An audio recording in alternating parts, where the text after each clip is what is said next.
একটা private militia group তৈরির একটা গোপন চেষ্টা চলছে বাংলাদেশে। অনেকেই হয়তো খুব অবাক হয়ে বলবেন যে ভাই কি আজগুবি কথাবার্তা বলেন, কিন্তু বিষয়টা আজগুবি নয়। জিনিসটা যেভাবে করা হচ্ছে সেটা হচ্ছে ইউক্রেনের একটা মডেলকে নিয়ে এখানে আমাদের কিছু মেটিকুলাস জ্ঞানী ব্যক্তিরা বেশ কিছুদিন ধরে কাজ করছেন এবং তারই একটা ফর্মুলেশন আসছে বলে আমরা আশঙ্কা করছি। ইউক্রেনে যে কাজটা হয়েছিল সেটা হচ্ছে একটা প্রাইভেট মিলিশিয়া গ্রুপ প্রথমে তৈরি করা হয়েছিল, এটার নাম আজভ। আজভ হচ্ছে একটা ফার রাইট মুভমেন্ট, একেবারে উগ্র নিওনাজি টাইপের একটা সংগঠন। প্রথমে তৈরি করা হয় 2014 সালে, যেটা হচ্ছে স্বেচ্ছাসেবী বা ভলান্টিয়ারদেরকে নিয়ে একটা সৈনিক দল তৈরি করা হয় আজভ রেজিমেন্ট নাম দিয়ে, এবং তারা একেবারে সরকারের সাথে কোনো সম্পর্ক নয়, তারা তাদের মতো করে কাজ শুরু করে। কিন্তু কিছুদিন পরে তাদেরকে ইউক্রেনের মূল যে মিলিটারি গার্ডের মধ্যে ইন্টিগ্রেট করে ফেলা হয়, যাদের রিক্রুটমেন্ট এবং অন্যান্য কিছু ওইভাবে ছিল না, ওইটা আজবের আলাদাই ছিল। এবং তারা তাদের মতো করে একটা ফার রাইট গ্রুপ তৈরি করে এদেরকে মূল ইউক্রেনের মূল সেনাবাহিনীর মধ্যে বা মূল সশস্ত্র বাহিনীর মধ্যে ইন্টিগ্রেট করে ফেলা হয়। বাংলাদেশেও এই ফর্মুলাটা ট্রাই করা হচ্ছে এবং এটা খুব সিরিয়াসলি ট্রাই করা হচ্ছে। এর বেশ কিছু লক্ষণ দেখা যাচ্ছে। আপনারা অনেকে দেখবেন যে কিছুদিন আগে সার্জিস আলম বলেছেন যে প্রত্যেক জেলা উপজেলায় গ্রুপ তৈরি করা হবে এবং সেই গ্রুপের কাজ কি হবে, অন্যায় ও বিচারের বিরুদ্ধে কথা বলা বা এই টাইপের কিছু একটা ইঙ্গিত দিয়েছেন। উনি পঞ্চগড়ে গিয়েছিলেন, খুব সম্ভবত পঞ্চগড়ে উনি নর্থ বেঙ্গলের কোনো একটা আসন থেকে ইলেকশন করতে যাচ্ছেন, ওইখানে শীত বস্ত্র টস্ত্র বিতরণ করছেন এবং সেখানে তিনি কথার মাঝখানে এই জিনিসটা মানে অন্য একটা মোড়কে, শীতবস্ত্রের মোড়কে জিনিসটাকে হালকাভাবে টাচ করে দিয়ে গিয়েছেন। কথা হচ্ছে আপনি আলাদা গ্রুপ তৈরি করবেন কেন? হয় এটা সিটিজেন্স গ্রুপ যদি হয় সেটা একটা রাজনৈতিক সংগঠন হতে পারে অথবা একটা সিভিল সোসাইটি সংগঠন হতে পারে, কিন্তু what do you mean by group? Group বলতে কি বোঝাচ্ছেন? এবং অন্যায় অবিচার প্রতিরোধ করার জন্য পুলিশ বাহিনী আছে, দুদক আছে বা অন্যান্য যে সরকারি মেকানিজম আছে, এর বাইরে রাজনৈতিক দলগুলো অত সেখানকে প্রতিবাদ করতে পারে, সিভিল সোসাইটির কোনো সংগঠন করতে পারে। সেটার জন্য আলাদা একটা গ্রুপ তৈরি করা, যে জায়গায় আপনার একটা প্যারালাল রাজনৈতিক দল করছেন, যদি বলতেন যে আমাদের নতুন রাজনৈতিক দল এটাকে প্রতিবাদ করবে, প্রতিরোধ করবে, সেটা আমি মেনে নিতাম। কিন্তু আপনি একটা নতুন গ্রুপ তৈরি করার দিকে যাচ্ছেন। প্রিয় দর্শক, আমি আজবের কথা যেটা বলছিলাম, আজবও কিন্তু এই ধরনেরই একটা উগ্র মতাদর্শের জায়গা থেকে তৈরি করা হয়েছিল এবং তার আপনারা ইন্টারনেটে সার্চ দিলে যারা বিষয়টা কম জানেন তারা দেখতে পাবেন একই ফর্মুলা এখানে কিভাবে হচ্ছে। এটার একটা টেস্ট হয়ে গিয়েছে, কিন্তু ট্রাফিক পুলিশে আমাদের কিছু ছাত্রদেরকে দায়িত্ব দেওয়া হয়েছে। আপনারা অনলাইনে দেখবেন যে এদেরকে কিভাবে দায়িত্ব দেওয়া হচ্ছে, এরা কিভাবে রিক্রুট হয়েছে, এর কিন্তু কোনো পরিষ্কার চিত্র নাই। কিন্তু অনলাইনে আপনারা দেখবেন যে তারা বিভিন্ন জায়গায় দায়িত্ব পালন করতে গিয়ে বরঞ্চ অনেক গুবলেট পাকাচ্ছেন, অনেকে উগ্র আচরণ করছে, মারামারি করছে। এগুলো কিন্তু ভিডিও অনলাইনে বেশ অ্যাভেলেবেল আছে ইদানিং। এই যে একটা গ্রুপকে ট্রাফিক পুলিশের মাধ্যমে ইন্টিগ্রেট করে দেওয়ার একটা চেষ্টা, সাধারণ চোখে দেখলে এটা খুব ভালো একটা জিনিস যে ছাত্ররা ট্রাফিক পুলিশকে সহায়তা করবে। কিন্তু ফার্স্ট হচ্ছে এদেরকে কিভাবে রিক্রুট করা হয়েছে, এদের কি কোনো ভর্তি পরীক্ষা হয়েছিল, কোনো টেস্ট হয়েছিল, কোনো লটারি হয়েছিল? কেউ কিছু জানে না। এটা হচ্ছে একটা বিশেষ তালিকা থেকে অধিকাংশ ছেলেদেরকে এখানের মধ্যে দেওয়া হয়েছে।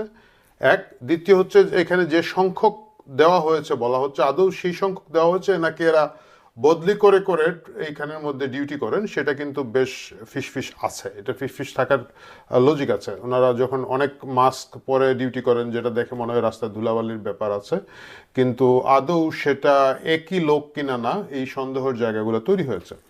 যাই হোক, এর বাইরে আমরা দেখতে পেলাম এর আগে ঢাকা বিশ্ববিদ্যালয়ের খেলার মাঠে, আপনারা জানেন যে শারীরিক শিক্ষা দিয়ে একটা ট্রেনিং টিম তৈরি করার কথা ছিল। এটা বেশ ডাকাডাকি হয়েছিল এবং পরবর্তীতে যখন নজর পড়ে যায়, লোকজন কথাবার্তা বলা শুরু করে, এই উদ্যোগটা আপাতত থেমে আছে। কিন্তু সার্জিস আলমের যে গ্রুপটা তৈরি করার কথা বলছেন এবং একই সাথে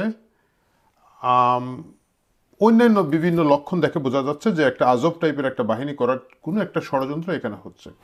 এর কারণ আছে। এর কারণ হচ্ছে গিয়ে, প্রথম কথা হচ্ছে যখন একটা স্টেট এবং গভর্নমেন্ট ফেল করতে থাকে, যখন প্রত্যাশার বারুদ কমে যায়, মানে এটা একেবারে সত্যি কথা। জুলাই আগস্টে যারা এই বিপ্লবের সাথেই ছিলেন, যারা খুব হয়তো আগ্রহ নিয়ে এটা করেছেন, তাদেরকে জিজ্ঞেস করে দেখবেন তারাও খুব হতাশ। মানে তাদের একমাত্র প্রাপ্তি হচ্ছে হ্যাঁ, শেখ হাসিনা চলে গিয়েছেন, শেখ হাসিনাকে ক্ষমতা থেকে নামাতে পেরেছি, গুড, এটা একটা এর বাইরে যদি বলেন হোয়াট নেক্সট, বলে বাই সব কিছু আগের মতো আছে, কিছুই পরিবর্তন হয় নাই। অনেকে বলছেন খারাপ হয়েছে।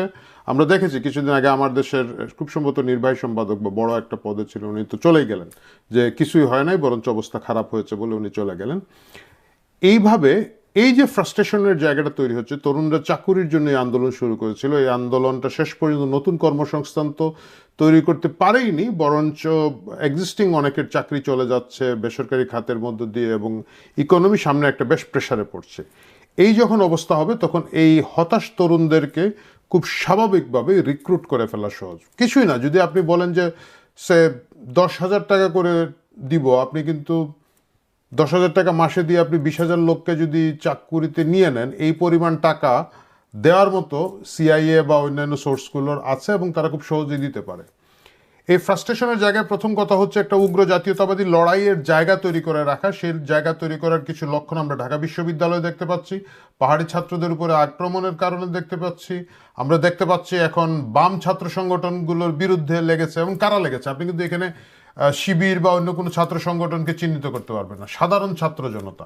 এইটা একটা ড্রেস রিহার্সাল হচ্ছে, এটা খুব স্বাভাবিকই ছিল। বিপ্লবের পরে বামদেরকে পেদানো হবে, এটা খুব অবভিয়াস, এটা সমাজের মানে ইতিহাসে বারবারই ঘটেছে, বিভিন্ন দেশে ঘটেছে।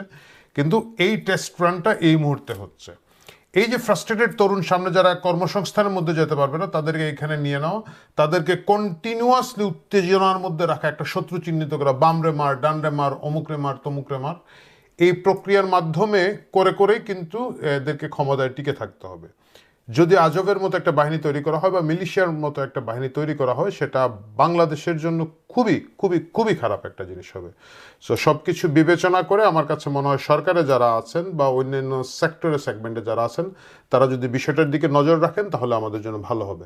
কারণ এর আগে এই ধরনের মডেল বাংলাদেশে ট্রাই করা হয়েছে, বাংলা বাইকে দিয়ে একটা ছোট এলাকায় ট্রাই করা হয়েছিল, পরে রাষ্ট্র যখন এটাকে নিয়ন্ত্রণ করতে গিয়েছে তখন এক ধরনের উত্তেজনা তৈরি হচ্ছে। কিন্তু আজব মডেল যদি যায়, ইউক্রেনের মডেলে যায়, তাহলে কিন্তু এদেরকে ইন্টিগ্রেট করে দেওয়া হবে। বাংলাদেশে এটা হয়েছে, রক্ষী বাহিনী বিলুপ্ত করার পরে রক্ষী বাহিনীর লোকজনকে কিন্তু বিভিন্ন বাহিনীতে, বিশেষ করে সেনাবাহিনীতে প্রচুর লোককে ইন্টিগ্রেট করা হয়েছিল। যদি এখন নতুন করে এটা করা হয় বা করার চেষ্টা হয়, সেটা সরকারি পর্যায়ের আগে রাজনৈতিক পর্যায়ে যদি একটা সাংগঠনিক মাস্তানতন্ত্রের কোনো লক্ষণ দেখা যায়, সেটা প্রতিরোধ করা আমাদের সকলের উচিত, সেটা নিয়ে কথা বলা আমাদের সকলের উচিত।